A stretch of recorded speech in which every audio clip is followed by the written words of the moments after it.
Ladies and gentlemen, welcome to the Sunday Let's Plays of Dynasty Warriors 7 Empires. I told you I was going to do this next year.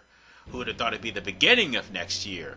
And by next year, I mean this year, which was 2024, because it's still 2023 when I posted this on YouTube. So, yeah, at least you know the time of this video being made.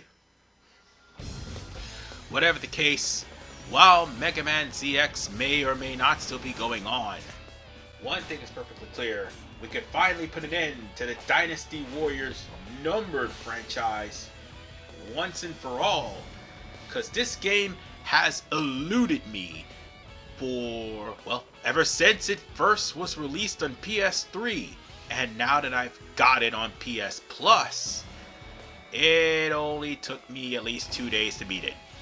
No, seriously, it took me 2 days to beat it. And I beat it within 2 weeks, which, like I said, this should have literally been a physical or digital release where people can just pop it and play anytime and won't have to be on a paid subscription. But this is the start of Koei's predatory practices, ones that I don't approve of, but this is one of the starts of their practices, and another start of a practice that gets monotonous over time. Look at the screen. Remember, folks, in Dynasty Warriors 9 and 9 Empires, they had that rendered in screen. This is the game that started that, because even 8 didn't have that. Anyway, like I said, I've beaten the game, and I did it so that, oh, and I turned off officers' deaths. I shouldn't have done that, because there's like a cutscene in the gallery that if your best friend, or should I say oath or marriage, die in battle, you have a cutscene where you're holding them while they're about to die.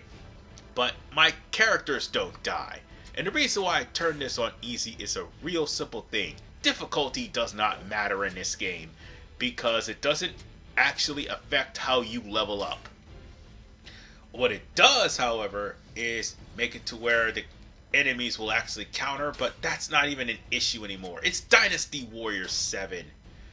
It's not going to be that much of a big deal. So, with that said, while I select my stage, doesn't matter where I choose, because when I'm done, you'll see in a moment. It's been a while since I played a game that allows me to do this. Seriously, fuck Dynasty Warriors 9 and its restrictive gameplay. So with that said, I might have a little bit more fun with this gameplay than I did with Dynasty Warriors 9. If it sounded like I came off that I wasn't having fun, in a way, since it was half and half, I was frustrated with the RNG in Dynasty Warriors 9. So if it looked like I was frustrated, that's why. 7, on the other hand, has another frustrating mechanic in its own right, but it's not as bad as Dynasty Warriors 9. At least the game is enjoyable. At least the game will allow you to have your combinations and whatnot from the get-go. Something that 7 did not allow you to do, if I'm not mistaken. So, yeah. All we practically have to do is just get started, and there's no opening cutscene, which kind of is disappointing, but there'll be cutscenes later on. Right now, the War Council. Might as well get this out of the way. The War Council's every January, and I do believe it is every July? Yes, every January and every July. And sometimes in the War Council, your officers can object to your meetings, and other times they'll agree with what you have to say. This time around, they've objected to the fact of me strengthening my kingdom, and they're trying to demand Huang Gai to get cooperation. Cooperation for what? Sometimes joint attacks, or sometimes cooperation in funding us because we're strong-arming them to do so. Sometimes it'll succeed, sometimes it'll end in failure, and it all depends on if your character is of the wise fame. And therein lies the problem. The frustrating mechanic. Fame. Fame is king. And if you don't have enough fame, oh my god, you are going to get slaughtered in this game. Even if you have high weapons, you are going to get slaughtered because the fame is your level. And while it sounds like I'm being frustrated, no, I'm not. I just have to explain to you guys just how frustrating this is, but at the exact same time, it is still an enjoyable game in its own right, because at least it gives you more freedom than Dynasty Warriors 9 Empires. But as the ruler, you're able to pick and choose what policies you could do. Although the policies are limited if you're a vagabond or a officer. Well, the vagabond, if you have a choice of raising your flag, you'll end up becoming a ruler once you get that territory. But if you're a ruler off the bat with a couple of territories, well, you'll at least have some money to work with. And at the exact same time, while I'm trying to gain some sort of fame, like, by the way, there's instances where you have to gain fame. There are some characters that will actually do things for you, and that will raise up their statistics as well. At the end of the day, we're going to need not only food, but info and coins to do whatever we need to do.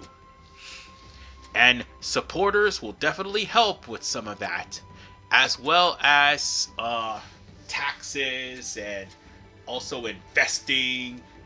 And by the way, all of that stuff right there I just showed you was for the wise.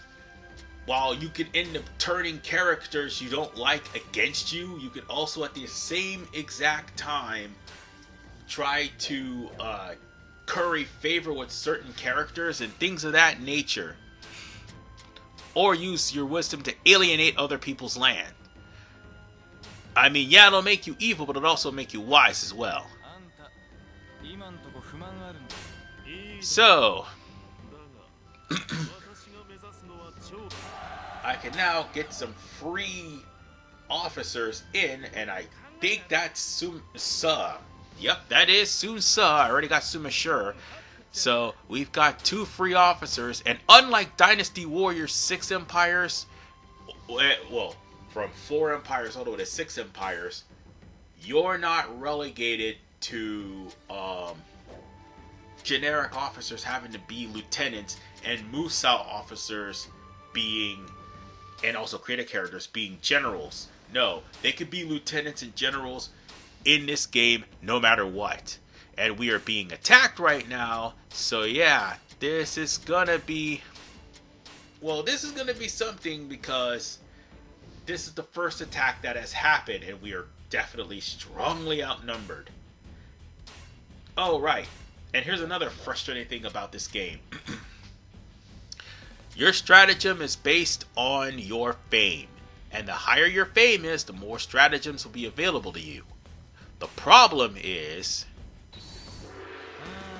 certain stratagems, like changing a base into a supply base, or causing elemental effects and healing your troops, or giving you some sort of base, some sort of support for your troops, or more importantly giving you buffs, they all differ in certain ways, because it depends on what kind of fame you have. Like, for instance, if you're evil, you can taunt people, but at the exact same time you can vilify them, which will turn them into super powerful enemies with inspiration to try to come after you. Or you can inadvertently kill somebody with poison. Oh, that'll come into play later. But primarily evil makes it to where it benefits you. Kindness makes it to where it benefits others. And kindness includes, but are not limited to, rallying troops, getting volunteer aid, healing troops, and calling your bonds over. That's how kindness works. Affluent will allow you to make different bases, including modified defense bases, modified weapons bases, treasures. Well, oh yeah, and there's a pitfall right there too. I was going to get to that in just a moment, but it'll allow you to make treasure bases, supply bases, whatever in the world you can make. And wisdom will pretty much make oh, that was not good. That was not good at all. Wisdom will allow you to get either rock slides, pitfalls, ambush troops, or allow you to actually tamper with the elements and tamper with the terrain. The higher your wisdom, and as you can clearly see, difficulty does not matter. The higher your wisdom, the more your stratagems will focus on getting the advantage in the area. And bravery is your buffs. Yeah, bravery is your buffs. Orderly will allow you, I forgot that one too, orderly is the last one, but orderly will actually allow you to summon more powerful troops, and it will allow you to summon backup. So if you start off as a wise ruler and max out your wise, you'll end up having so much of an advantage, like dropping rock slides in areas, terrains being manipulated, setting things on fire, flooding the area, you name it, that's pretty much wisdom. But if you get like orderly, orderly will basically make things a little bit easier for yourself. And I just faced off against Zhuge Liang. That's something that is unexpected. The very first person I face is Zhuge Liang, who happens to be in this attack on my base. But orderly also has something else too. Like for instance, they can also close bases. That way you'll be able to protect your bases from being attacked, but at the exact same time, lockup is a double-edged sword, because while it protects your bases from being attacked, lockup will also lock you in the base while you're stuck there, or more importantly, lock your ally in a base full of officers that will more than likely beat the living hell out of them. If they're not like complete and utter god tier monsters like Lu Bu, getting locked in a base full of officers is definitely a bad thing. And by the way, in case you're wondering if you're hearing any noise in the background, that's because somebody else is playing a TV while I'm actually here. These walls are very, very thin, and I hope YouTube doesn't, catch what they hear. I have a microphone with a pop filter, but it doesn't have a noise filter. Well, actually, yeah, it does have a noise filter, but somehow it still catches some of the stuff that I don't want it to catch. So with that said, I had to defeat Zhuge Liang yet again. And in case anybody is wondering, yes, I am using Lu Bu's halberd because that weapon is freaking awesome. And more importantly, you can get level 5, the max level of every weapon in this game, provided you have the money and provided you level up your weapons. Oh, and speaking of lockup,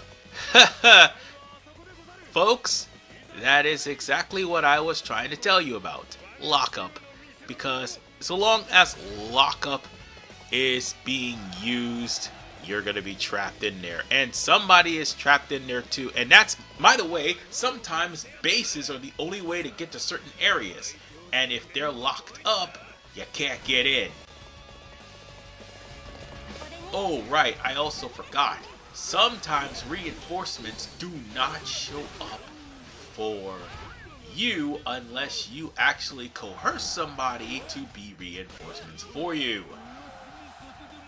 And that's what the reason why I'm like, why am I trying to demand something? Because our wisdom is not high enough. Yeah, if our wisdom was high, we could actually make the demands and make these people, or make Huang Gai, like, do whatever we wanted. Oh, and by the way, here's our first cutscene. Gan Ning, Lu Bu, and Hua Zhang, and I do believe Ming Hua, and I think Xiahou Yuan as well, also has this cutscene as well. No, wait, it's Sheng Liao, never mind, not Xiahou Yuan, it's Sheng Liao. They have this cutscene of formidable warriors, and these formidable warriors will show up, and you got to face them and defeat them. If you manage to defeat them, by the end of the game, they can, well, by the end of the battle, they can be captured. And this is something I need to explain, because there is the matter of the flags. For those who don't know, there are flags underneath your character's bar, and there are flags underneath your enemy's bar. Those flags mean that's how many times your character or your opponent's character can rejoin the battle. If you have 3 flags, you can rejoin the battle 3 times unless you are the last person there, or you're forced to retreat, or you're the focus of the battle and you have to be retreated. If you're the focus of the battle and you retreat, yeah, the battle's over. But if you're not the focus of the battle and you don't have to retreat, you'll just come back. However, once those flags are gone and you get knocked out one more time, RNG is not in your favor, you will be captured. And if the deaths is on, you will either be released, or most likely, if deaths are on, you'll be executed. And when you're executed, well, that's the end of the game for you.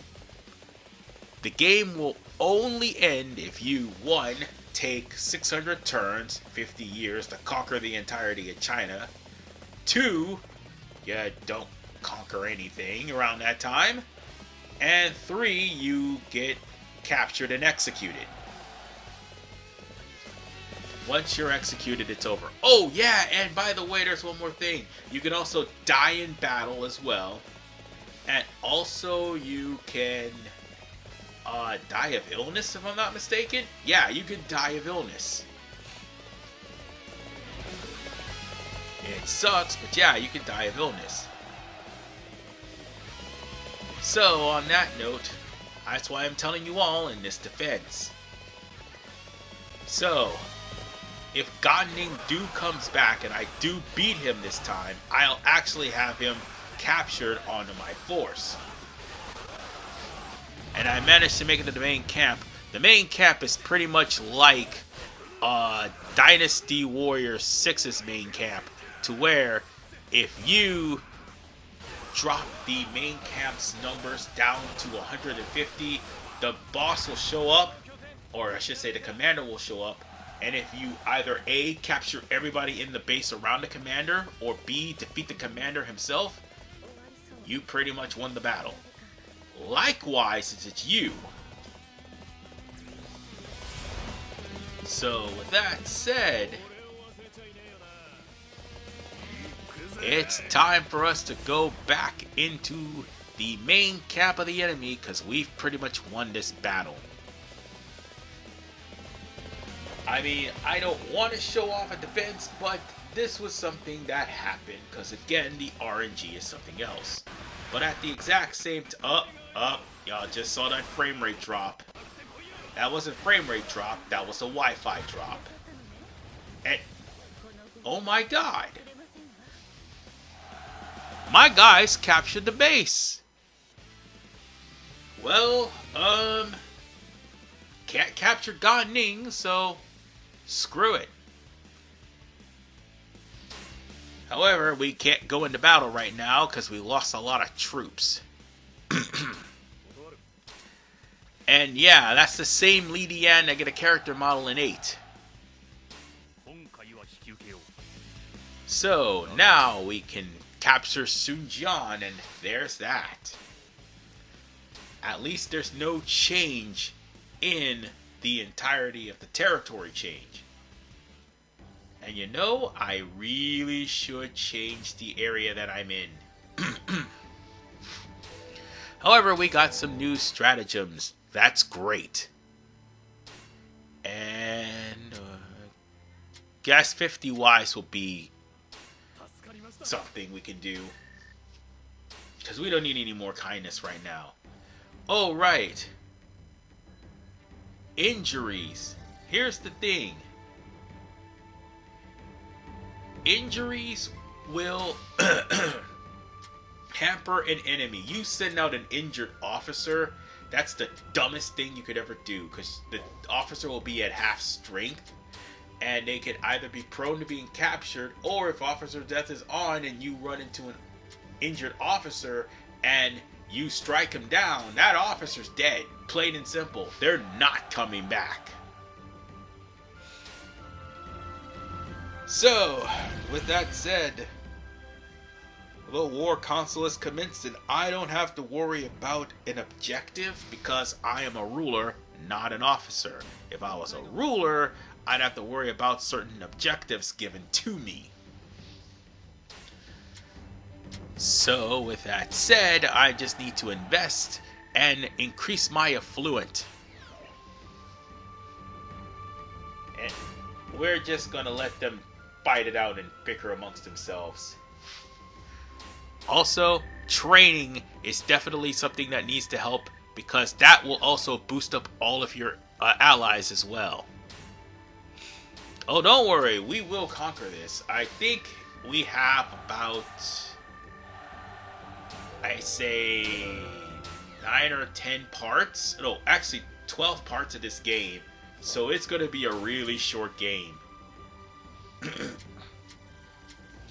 And I choose to do this on every Sunday because, well, that's probably the best time to do it. So on that note, we've got ambushes and, oh, Huang Gai is getting way too close to being a threat. I don't want that to happen. So, let's see, we got tribute, manipulate.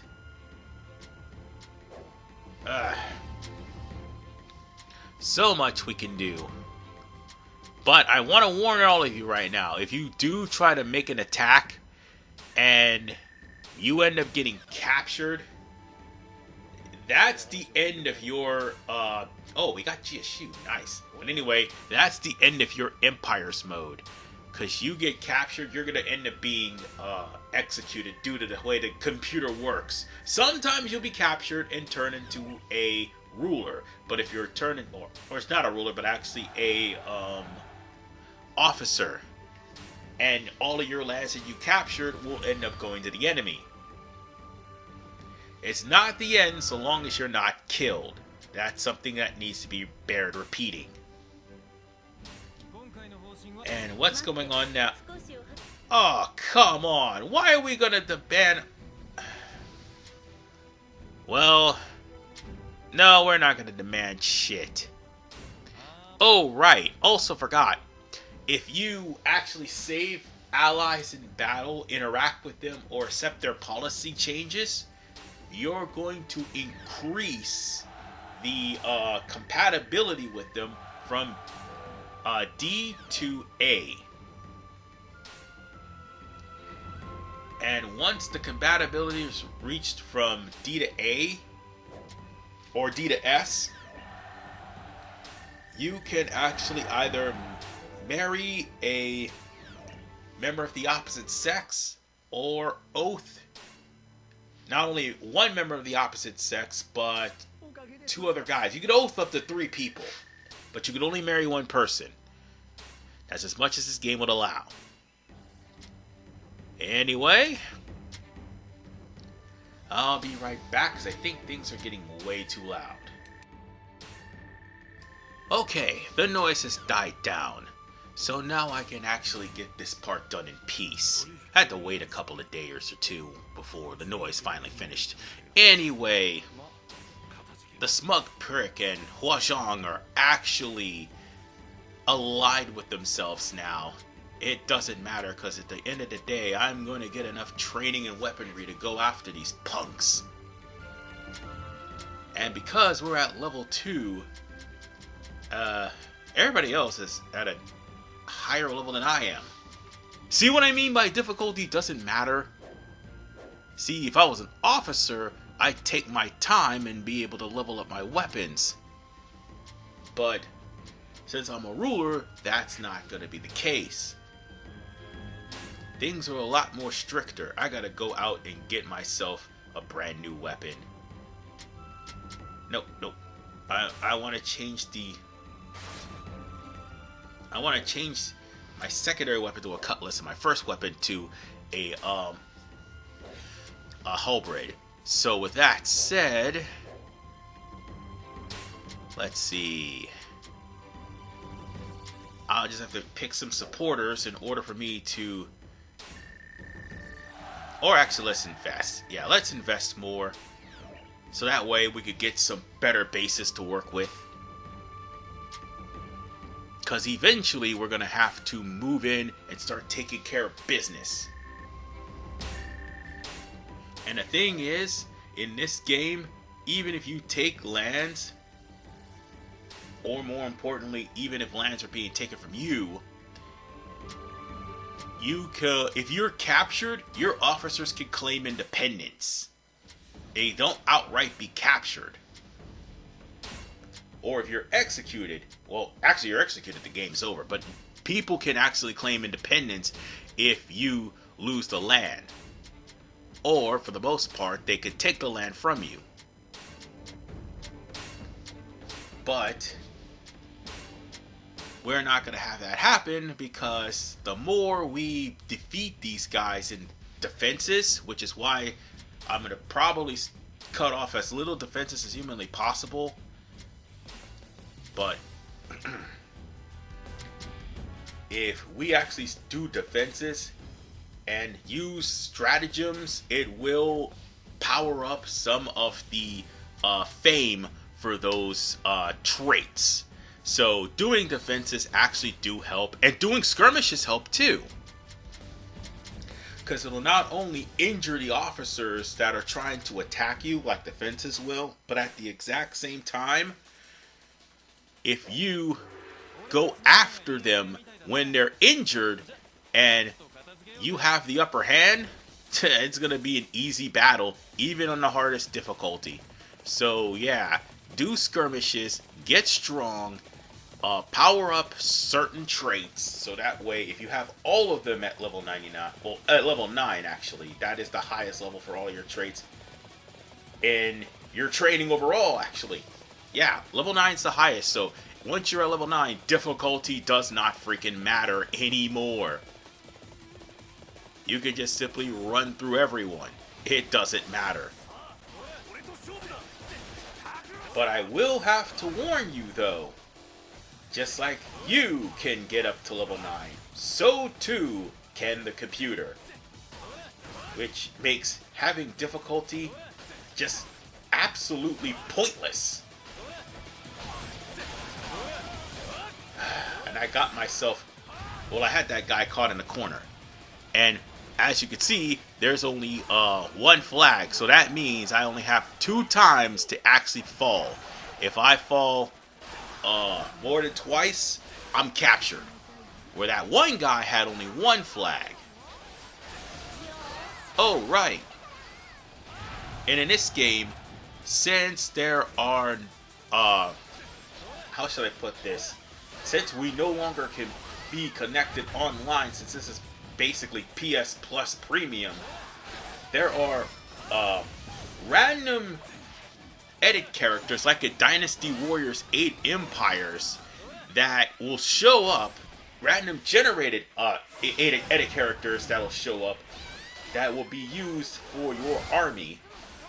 And I think they're only a one-time thing. You can't really download them or anything. Not anymore, anyway. But these random characters will show up. They will either attack or join your force. And when they do, you can't really do anything about what their looks are. And more importantly, you can't do anything about what their fame is. Let me grab my horse and let us prepare to go to the next stage. Well, not next stage, but the next base. So how does bases work, per se? Bases, I should mention this too. Bases work, if you haven't noticed, that there are some bases that have walls that you can customize with a stratagem, provided you have high affluency. And there are other bases that are camps, which you can't customize.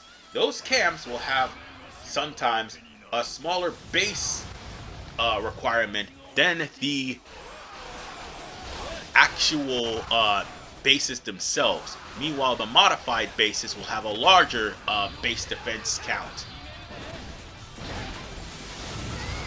So, on that note, keep that in mind, and also keep in mind that you are going to have to capture bases within the supply line, because any enemy officer can run to a base that is within their supply line, and if it's the main camp, they can capture it even though you have multiple bases trying to capture. Okay, let me rephrase that, because it sounds like I'm confused here. There's a supply line. The supply line is like if the base area is blue and the base area is red. If for some reason you have somebody that is near your main camp, you'll have an alert saying your main camp is in danger, meaning you'll have to capture that base in order for you to make sure that your base is not captured by officers that are pouring out from the other base. The closer you are to the enemy base, the better. The closer the enemy is to your base, however, is the more danger you are into losing. Because if you have a supply line, somebody can take the main camp and they can actually cause you to lose the match. This has not happened to me yet, but I can warn you about that. I mean, it's 8 that does away with supply lines to where anybody that's about to be captured can go on a last-ditch effort to try to take the base and still cause you to lose if you leave it unattended. And also Samurai Warriors 4 Empires did that too. Yeah, there were certain times in that gameplay where that almost happened to me. But, I mean, lure out all the audio. Oh, wait, I don't have much moveset. Okay, now I do. I lured them out because I thought I had moveset, but I don't. Now I do, and get wrecked. Lubuhameha! I'm gonna miss saying that. Because, yeah, this is the last literal numbered game, and more importantly, the last time you will see that. Because it ain't in Strike Force. If I play my cards right, I will have Strike Force done. So, with that said, again, difficulty seriously does not matter in this game because, well, as you can see, Dynasty Warriors 7, where you could just lump every officer in a complete and utter... Oh, somebody defeated my character. That's fucked up. Anyway, as I was saying, you can lump your officer into a complete and utter clump and use a Musou and eliminate them all. You can have up to 3 Musou once you get some items. Yeah, that's the thing. Items made a triumphant return in this game. Something that wasn't in Dynasty Warriors 7. Items have made a return, and these items will basically help you into defeating enemies and, more importantly, boosting your stats. And only you, actually no, it's not only you, it's used by everyone in the kingdom. So you can change your character to somebody else, and so long as they got an item, they can use it to attack your enemies. So yeah, but you're gonna have to buy weapons for everyone. Wait, actually, no, I don't think you do. Your weapons are shared amongst everybody as well. So even if you do manage to buy all the level 5 weapons, everyone in your force can use them. Again, difficulty doesn't matter. So I know what you're thinking. Oh no, difficulty has to matter. It's either a high difficulty or no balls. No. No, you don't even get anything for difficulties. I checked the achievements. You do not get... Well, actually, no. You do get an achievement, but even then, achievements don't matter and it doesn't unlock anything in the PS3. And that's all there is to it. You get an achievement for defeating the scenario, but... Well, actually, yeah, you will... Actually, no, wait, you don't get anything for unlocking a scenario except for bonus points. Actually, in fact, you get less bonus points for beating this on a higher difficulty. Because surprise, surprise, folks, I actually beat this on normal my very first playthrough. That's why I'm playing this on easy, because it doesn't matter.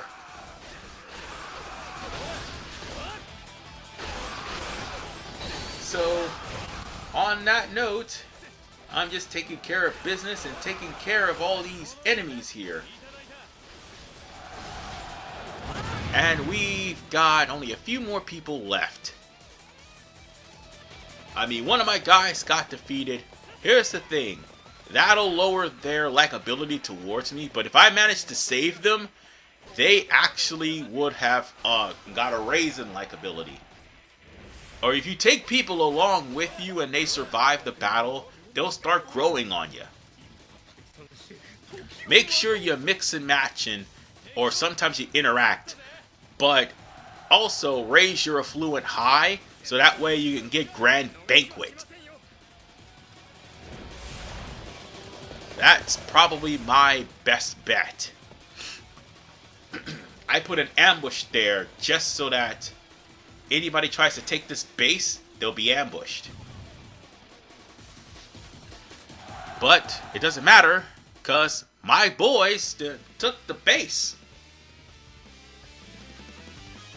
And the morale actually does matter too. That's the one thing that truly matters. Like, the higher your morale, the more your officers will be competent. Sometimes there will be incompetent AI that will lock you in the base with lockup. It always happens. And oh, Dongshua's emergency tax. Crap. Well, let's see what we could do now. I think now we can start invading other kingdoms. Let's go on ahead and get the people that tried to attack me earlier. I think it was you. Yes, let's get the smug prick's territory. Since he done went there and invaded my lands, let's go and invade his lands and make his life a living hell. And I did all of this, and not once have I done an attack. So with a heal all, that... Oh right, he's injured, so... It's pretty much going to be half of percentage of healing too, so... Until his injuries are healed, his troops are not going to come back. Like, talking about it. They'll just be half of what you had for the heal all. So, with that said, I would have to rest in order for my troops to actually get back, well, at least the Negotiator. I now know why I named him that way, because he promoted himself from being the meat shield. That's right, he was the meat shield for most of my games in the PS2 era. So now I gave him a name, so he's no longer the meat shield. But he was the first one to get completely injured earlier on.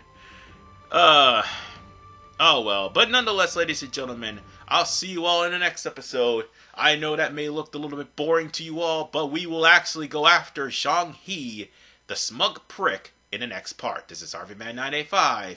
Peace out, and take care.